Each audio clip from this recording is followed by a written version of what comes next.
네, 이번 주에 정치권의 굵직굵직한 이슈가 집중돼 있어서 슈퍼위크로 불리죠. 어제 이재명 대표 두 번째 재판은 무죄가 나왔고 오늘 국무회의에서는 김건희 여사 특검법에 대한 제2요구 안건을 의결했습니다. 민주당은 모레 국회 본회의 또는 다음 달 초에 재의결을 추진한다는 방침이어서 긴장감이 커지고 있습니다. 정치인사이트 홍석준 서가번 전 국회의원과 국회 상황 살펴보겠습니다. 안녕하십니까? 안녕하십니까? 자, 어제 있었던 이재명 대표 위증교사 1심 선고와 관련된 말씀부터 좀 여쭤봐야 될 것 같은데 어제 무죄 선고가 나오면서 여야 지지자들 사이에서 시비가 크게 엇갈렸습니다. 여권에서는 사법부의 판단을 존중한다면서도 2심 판결에서의 변화를 기대하는 그런 눈치고 또 야당에서는 사필 규정이다. 는 그런 입장을 내놨습니다. 어제 판결 먼저 어떻게 보셨습니까? 예, 뭐 사필 규정이다.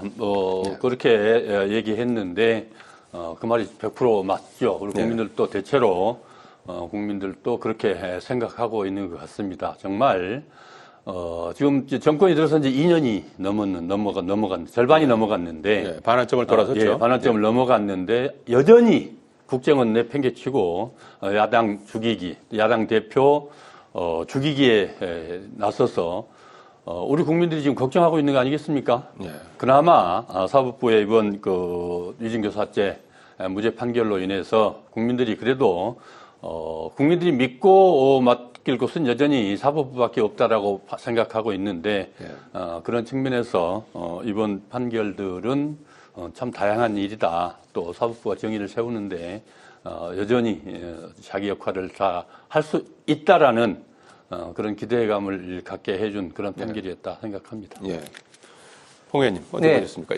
일단 그 사법부의 판단은 이제 존중합니다. 이제 이 사법부의 판단에 대해서 우리가 너무 좀 일비할 필요는 없을 것 같고요. 지난번 11월 10월 공직선거법 1심 징역 1년 하고 난 다음에 사실은 민주당에서 좌파 진영에서 사법부를 엄청나게 비판을 했는데 이렇게 좀 일희일비하고 사법부를 압박해서는 안 된다고 생각합니다. 단지 저로서는 조금 이제 이해를 할 수 없는 부분이 이번 위정교사 정범에 해당되는 김진성 씨에 대해서는 유죄로 판단을 하면서 벌금 500만 원을 이제 선고하지 않았습니까? 그런데 그 위정한 그 김진성 씨를 시킨 교사범에 대해서는 이재명 대표에 대해서는 무죄로 선고했단 말이죠. 그러면 상식적으로 생각했을 때 그러면 김진성 씨는 왜 위정을 했나? 본인이 심하게 말하면 깜빵이 갈 수도 있는 위험한 일을 그러면 왜 했나? 이런 것은 사법부 판결문에도 없고 그게 밝혀지지 않았단 말이에요. 그래서 통상적으로 지금까지 그 최근에 사법부에서 위정교사 재판을 보면 거의 대부분 유죄 판결을 내리면서 83% 정도를 징역형을 위정교사범에 대해서는 했는데 이번 같은 경우에도 당사자인 김진성 씨 정범은 자기가 위정을 했다. 그리고 그런 관련된 녹취도 나왔다. 그리고 해당 당시 KBS PD도 그렇게 했다. 다 이야기를 했는데 사법부에서는 무죄로 했는데 그 무죄 이유가 예견 가능성이 없었고 특히 고의가 없었다. 그런데 이 녹취에 보면은 변론 요지서를 보내준다든지 그때 상황이 이렇지 않았느냐니 유도를 한다든지 그런 녹취가 있는데도 불구하고 고의가 없었다는 것을 그러면 앞으로는 어떻게 증명해야 되는지 그러면 앞으로 피고인들이 많은 어떤 정인들에게 그렇게 변론 요지서를 보내주고 접촉을 해도 되는 것인지 상당히 어떤 사법부의 앞으로 있던 그 재판하는데 굉장히 좀 방해되는 굉장히 이해할 수 없는 판결이라고는 생각하고 있습니다. 이해할 수 없는 판결이다. 그래서 이제 2심을 한번 기대해 보겠다. 이제 이런 입장이신 것 같은데요. 사실 이제 열흘 전 민주당 내부에서 사실 뭐 이재명 대표 선거법 위반 관련해서 징역 1년, 징역 2년 선고 받으면서 예상 외에 이제 중형 선고가 나오면서 어제 상당히 긴장감 속에 이제 지켜본 상황 아니었습니까? 그래서 결과가 이제 무죄로 나오면서 상당히 이제 안도하는 그런 분위기인데. 앞으로 이재명 대표의 향후 정치적인 행보는 어떨까요?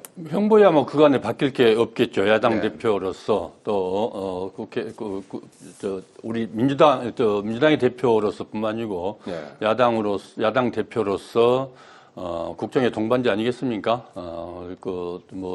꿋꿋하게 또 뭐 더 가열차게 국정을 바로잡고 예.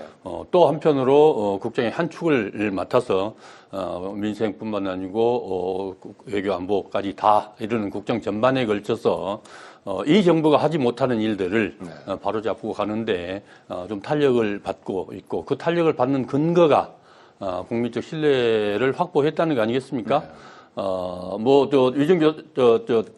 위증교사죄 아까 우리 홍 의원님 여러 가지 말씀하셨지만은 결국은 있는 대로 사실대로만 얘기해 주라 이런 거였고 김진성 씨가 위증죄로 처벌받은 것은 이재명 대표하고의 건과 무관한 다른 건들이었거든요. 이재명 대표가 검찰이나 집권당 쪽에서 얘기하는 대로 교사했던 부분들에 대해서는 다 김진성 씨는 그 부분에 대해서 단 한마디도 속된 말로 이재명 대표가 부탁했다고 한다면 주장대로 그 주장을 그 부탁을 받아들이지 않았던 거 아니겠습니까? 어쨌든 이번 판결뿐만 아니고 선거법 관련돼서 1심에서 과도한 그 판결이 나오긴 했지만은 그러나 국민을 믿고 국민들의 그 뜻에 따라서 주어진 사명들을 꿋꿋하게 다 해 나가고 또 수권 정당으로서의 수권 정당을 추구하면서 국민들의 신뢰를 얻기 위해서 최선을 다할 것이다. 그렇게 보여집니다. 자, 열흘 간격으로 이렇게 재판이 이제 여야 입장에서는 크게 희비가 엇갈리는 그런 이제 결과가 나왔는데 향후 전국 주도권이라든지 정치 상황에는 어떤 변화를 줄까요? 예, 지금 이재명 그 대표가 조금 한숨을 돌렸기 때문에 사실은 이제 민주당에서는 총력을 다해서 윤석열 정부를 흔들고 탄핵하고 또 그것을 하기 위한 어떤 그 전초 작업으로 김건희 여사특검법을 통과시키기 위해서 여러 가지 어떤 행동 그리고 어떤 그 정치적인 어떤 그 공세를 펼 것으로 생각을 합니다. 그런데 사실 이재명 대표가 본인이 더 잘 알겠지만 사실은 앞으로도 첩첩산중으로 지금 사법적인 여러 가지 어떤 이슈가 있지 않습니까? 이번 주만 하더라도 28일 날 백현동 관련된 김진성 씨의 대법원 확정 판결이 있습니다. 그러게 되면 그 확정 판결 지금 현재 징역 그 항소심까지 징역 5년을 지금 현재 선고받았지 않습니까? 그렇게 대법원 확정 판결되면 이제 결국은 백현동의 용도 변경 등의 모든 것은 이제 그 김인섭 씨의 그 로비에서 됐다. 그렇기 때문에 상대방인 우리 그 이재명 대표가 당시 성남시장으로서 이제 확정이 사실상 되는 것이고 그리고 29일은 또 이화영 전 부지사의 항소심 대북 송금 항소심 결정이 나게 되면 이거 역시 또 이재명 대표하고 또 뗄래야 뗄 수 없는 그런 어떤 관계가 사실심인지 확정이 되기 때문에 앞으로 줄줄이 계속해서 이재명 대표는 사법적인 이런 어떤 이 리스크를 이제 넘어서야 되는데 사실 이런 어떤 이슈를 넘어서기가 쉽지 않기 때문에 더더욱 민주당은 이재명 대표를 중심으로 해서 윤석열 정부를 흔들므로써 결국 이 사법 리스크를 넘기 위한 그런 노력을 해서 끝없는 국회가 좀 정쟁으로 휘말릴 그런 우려가 있을 것 같습니다. 결론적으로 이재명 대표가 잇따라 피선거권을 박탈당하는 그런 그 형을 최악의 상황은 이제 피했지만 앞으로 지금 말씀하신 것처럼 사법 리스크들이 이제 계속해서 이제 있죠. 2심, 3심도 있고 또 다른 재판들도 있고 이제 그런데 일각에서는 이런 그 사법적인 그런 그 공방에서 벗어나서 민생에 좀 몰두해야 되는 것이 아니냐 이런 지적도 나오는 것 같습니다. 이 부분은 어떻게? 그러게 말입니다. 지금 2년 반 동안 그 정적 죽이기. 이 정치 검찰들을 앞세워서 그렇게 지금 5건이 넘는 건 그리고 최근에 또 또 배임죄 카드 법인카드 사용한 것을 가지고 또 다시 기소했고 또 앞으로 또 몇 개가 더 남았다 하고 그러더라고요. 국정은 국가의 그 국민들의 민생과 국가의 발전, 안녕은 도외시하고 오로지 이재명 대표를 향한 대선 후보 자기의 정적을 죽임으로써 결국 스스로들 자기들의 이 안정을 빼앗겠다고 하는 이른바 국민들의 생각은 아예 머리 없는 거 아니겠습니까? 이런 상황에서 야당 대표로서 또 야당으로서 아까도 말씀드렸습니다만은 좀 국민들을 챙기고 경제를 챙기고 안보를 챙기고 외교를 챙기는 또 국민들의 무엇보다도 민생을 챙기는 정치 본연의 정당 본연의 역할들을 꿋꿋하게 해 나가는 것이 결국 또 이재명 대표 또 민주당의 몫이다 이렇게 생각을 하는 것이고요. 예. 결국은 지금 2년 반 동안에 우리 국민들이 지금 정치 검찰이 세우는 또 정적 주기의 재판을 몰두하고 있지만은 지금 전국 90개 넘는 대학들의 대학 교수들이 지금 윤석열 대통령에서 인정할 수 없다라고 국민법정이 실질적 국민법정이 지금 세워놓고 좀 탄핵하겠다고 시국선언 하면서 이런 경우는 지금 우리 정권에 없었거든요. 이런 정권은 이렇게 없었습니다. 결국 그게 뭐겠습니까? 지금 2년 대통령으로서 국가 챙겨라고 하는 일들은 하지 않고 정직 국기에 몰두게 하고 있고 또 가족들 김건희 여사가 가지고 있는 여러 가지 리스크들 얼마나 특검만 해도 지금 몇 개가 걸려 있습니까? 또 명태균 건으로 인해서 인한 여러 가지 이 스캔들들 이런 말할 수 없지 않겠습니까? 어느 것 하나 국민들과는 무관하게 그래서 우리 국민들의 70% 이상이 그 특검들 다 찬성을 하고 있고, 또 지지율은 뭐 최악의 20%를 밑으로 떨어지는 정도 그런 상황에 가 있는 지경 아니겠습니까? 어쨌든 야당이라도 국민 뜻을 받아서, 정말 이 국정을 잘 수행할 수 있고, 그래야 되겠고, 늦게라도 여당에서라도 집권당에서라도 그것을 야당과 협력해서 바로잡을 수 있는 그런 정치적 역할들을 해줘야 되는데 그것도 안 되기 때문에 지금 국민들이 더 불안해 있는 거 아니겠습니까? 참 걱정입니다. 정적 주기에도 불구하고 이제 민생을 이제 챙기는 일에 이제 나서야 된다 이렇게 이제 말씀을 해주셨어요. 소연이 말씀이 참 100% 맞는 말씀인데 사실은. 민주당이 그런 역할을 좀 했으면 좋겠습니다. 정말 지금 절대 다수당이 민주당 아니겠습니까? 그래서 정말 국회의 역할, 특히 민주당의 역할 대단히 중요한데 지금 민주당 하는 행태를 보면 사실은 이재명 대표 때문에 사실은 민주당이 하고 싶고 해야 될 일을 지금 못하고 있다. 예를 들어 국가안보면에서도 지금 이제 크루스크에 그 북한군이 파병된 것에 대해서 그것을 이제 감시하고 또 관련된 정보를 획득하기 위한 참관단도 민주당이 지금 가로막고 있는 그런 상황이고 예산 면에서도 지금 예산 국회에 있습니다만은 원전이라든지 국가 미래를 위한 이런 것도 지금 다 일일이 지금 삭감한다든지 지금 이재명 어떤 방탄에만 결국은 이제 볼모로 잡힌 민주당의 좀 정쟁적인 행태가 정말 우리 대한민국 지금 앞길을 가로막고 있다. 좀 전에 서의원께서 그 정적주의라 말씀하셨는데 지금 윤석열 대통령이고 결국은 지금 현재 그 이재명 대표하고는 과거에 선거를 한번 했을 뿐이지 앞으로 윤석열 대통령이 또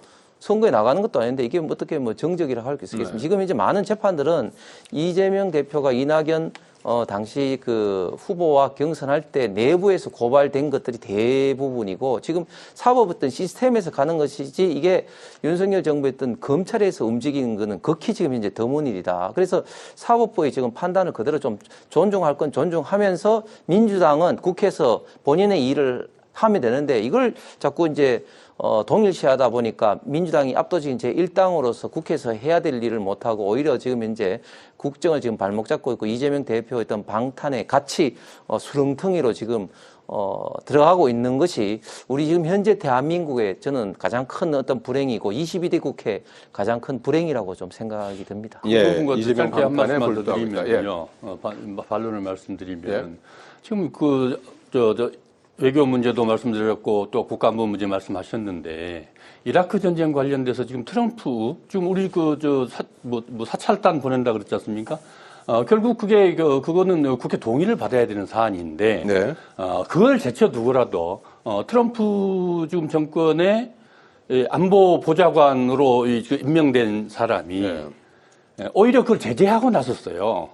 우리 정부의 그런 움직임들에 대해서 우려를 표시한 정도가 아니고 중단해야 된다라고 그렇게 요구했다는 게 어제 뉴스에 나왔거든요. 지금 그런 상황을 이런 불장난을 지금 하고 있는 미국에서조차도 예. 중단해라고 하고 있는데 남은 나라에 전쟁에 가서 왜 우리가 끼어듭니까? 예. 북한이 설사 그렇더라도 그런 문제들에만 우리가 절대로 대응을 어떻게 대응할 것인지에 대해서 전략을 수립하는 것이 중요한 것이지. 예. 그다음에 어제 사도광산 정말 우리 국민들의 온갖 자존심을 다 뭉개뜨려 버리는 게 이 사도광산 건 아니겠습니까? 예. 결국 우리 정부 대표들은 가지도 못했습니다. 안 간 게 아니라 못 갔습니다. 예. 왜? 이 참혹한 이 사안들을 예. 국민들 앞에 어떻게 감당할 수가 없으니까 못 간 거죠. 예. 이런 일을 저질러 놓은 정권을 지금 뒷수습을 누가 하고 있습니까? 야당이 하고 있는 거거든요. 예. 막고 있는 거거든요. 예. 이런 분들은 우리가 좀 분명히 해야 된다고 생각을 합니다. 참관단 문제 이제 뭐 이렇게 범위가 조금 넓어지긴 했는데 여기 대해서 반론을 간단히 예. 하시고 다음 질문을 드리도록 하겠습니다. 참가한다는 파병이 아니죠. 왜 가야 되냐면 북한군이 있기 때문에 그 북한군 포로했던 신문이라든지 북한군 동향이라든지 이런 거에서 우리 국가 안보를 위해서 가는 것이 그게 우크라이나 남의 전쟁이다. 그렇게 판단을 해서는 될 문제가 아니고 예. 그걸 반대하고는 예를 들면 뭐 김병조 의원 같은 경우도 이라크라든지 아프간에서 참가한단으로 간 적이 있습니다. 그래서 이건 파병의 어떤 의미가 아니다. 그리고 사도광산 문제에 관련해서 물론 이제 정부가 결국은 일본의 그런 어떤 행태를 보고 결국은 파견하지 않은 겁니다. 그런데 만약에 또 파견했으면 또 파견했다고 또 민주당은 이야기할 거 아닙니까? 그렇기 때문에 이런 어떤 개별적인 사항을 합리적으로 비판하는 건 좋으나 그러나 종합적으로 그 좀 보시면 좀 좋겠다 생각합니다. 자, 끝으로 그 국민의힘 당원 게시판 논란 이게 계속해서 지금 이어지고 뭐 어제 같은 경우에는 이제 회의석상에서 한동훈 대표하고 김민전 최고위원 간에 이제 실제로 뭐 설전까지 벌이는 상황까지 벌어졌습니다. 자, 이 문제는 좀 어떻게 좀 해법을 찾아야 될까요? 이 한동훈 대표 이제 가족이 이제 전체적으로 뭐 한 1,068건이 이제 게시글이 있다는 거 아닙니까? 근데 이걸 전체적으로 이제 분석을 해보니까 실제로 문제가 되는 게 12건이고, 그거는 이제 한동훈이라는 이름으로 쓴 글이고, 그래서 이제 그거는 이제 분명히 동명이인이 맞다. 이제 한동훈 대표도 그거는 이제 자기가 아니라고 분명히 얘기를 했는데, 나머지 이제 900여 건의 글이 가족이 쓴 글이냐, 아니냐, 이제 이 부분에 대해서 이제 적극적으로 좀 해명하라고 하는 게 친윤 입장인 것 같고. 결국은 예. 뭐 당내에서조차도 똑 부러진 한동훈은 어디 갔냐, 네. 라고 얘기하고 있고, 또 장해찬 뭐 전 최고위원, 예. 는 뭐 그 한동훈 가족 드루킹이다 뭐 이런 얘기까지 지금 하고 있는 상황 아니겠습니까? 결국 본인이 누가 한동훈 대표가 직접 그런 글을 썼다고 생각을 하겠습니까? 문제는 모친 그 아내, 배우자, 예. 딸, 그다음에 누나, 뭐 장인, 장모까지 이름이 뭐 이 댓글에 들어가 있다는 거 아니겠습니까? 결국 가족 모두가 들어갔는데 딱 그 뭐 당 내에서 얘기하는 것처럼 딱 한마디면 되는 거 아니겠습니까? 예. 역시 우리 본인은 뭐 본인 문제는 얘기를 했으니까 우리 가족 그 누구도 직접 한 게 아니다. 이렇게 얘기하면 일단락 될 수 있을 것 같아요. 네. 급한 불은 끌 수 있을 것 같아요. 당 내부에서 네. 뭐 당 내부에서 이러쿵저러쿵 어떻게 할지는 모르겠으나 지난번에 법무부 장관 시절에 예. 김우겸 의원이 건 했을 때는 법무부 장관직을 걸고 뭐 앞으로 미래의 모든 공직까지 걸고 하겠다. 네. 국회에서 하는 발언이었습니다. 참 이 가당치도 않았는데 네. 그렇게까지 공사 구분하지 못하고 그렇게까지 강하게 자신의 문제에 대해서 그렇게 공개적으로 공식 석상에서 국회 회의장에서 그렇게 그 발언을 했는데 이번 건은 공당의 대표로서 그런 정도의 진실은 밝혀줄 의무가 있지 않겠습니까? 가타부터 본인이 밝혀야 된다. 그렇습니다. 네. 그래서 정말 집권당으로서 창피하지 않습니까? 네. 참 너무 무책임한 거 아니겠습니까? 지금 아까 계속 얘기하고 있습니다만은 국정은 온데간데 없고 정적 주기와 또 이제는 뭐 이 가족권 가지고 네. 이렇게 내부문 가지고 이 국민들을 불안하게 하고 있는 네. 우리 이 대한민국의 집권당 집권 세력 정신 차려야 합니다. 예. 홍의님 어떻게 예. 이 문제는 좀 앞으로 더 이게 좀 분란이 확산될까요? 어떻게 예, 전망하시는지? 참 이게 저희 당으로서 참 창피한 이야기인데 사실 네. 한동훈 대표가 일단은 분명하게 좀 입장을 밝혀야 되는데 갈수록 이걸 자꾸 좀 덮으려고 좀 생각하는 것 같습니다. 이게 사실 덮으려고 한다고 덮이는 어떤 문제가 아닌 게 지금 예를 들면 한동훈 대표 같은 경우 이게 당원 누구나 대통령이나 당대표를 비판할 수 있는 글을 쓸 수 있는 게 아니냐. 쓸 수 있습니다. 네. 그런데 문제는 뭐냐면 과연 지금 현재 그 아이디 예를 들면 한동훈 대표의 모친이라든지 장모가 직접 썼겠느냐. 왜냐하면 시간이 딱딱딱 붙어 있는 이런 것들을 사실은 쉽게 못 쓰거든요. 그렇기 네. 때문에 이걸 결국은 그 아이디를 누군가 뭐 이용했든지 아니면 도용했든지 쓸 수밖에 없는 그렇기 때문에 이게 문제이고 또 이 문제가 계속해서 지금 이제 사태가 좀 커지면서 특히 앵커께서 말씀하신 것처럼 전수조사를 해서 뭐 10몇 건은 좀 정도가 심하다고 했는데 그러면 그런 자료는 기본적으로 최고위원회에 공유를 해야 되거든요. 전수조사한 결과. 그런데 그런 결과도 공유를 하지 않으면서 그렇게 발표를 해보니 일부 최고위원들은 당연히 반발하는 건 당연한 거 아닙니까? 그래서 이 문제를 좀 뜻하게 밝히는 것이 한동훈 대표 입장으로서는 당 입장으로서는 꼭 필요할 것 같습니다. 예, 본인이 직접 해명해야 된다. 두 분의 말씀이었고요. 여기까지 듣겠습니다. 고맙습니다. 예, 감사합니다. 고맙습니다.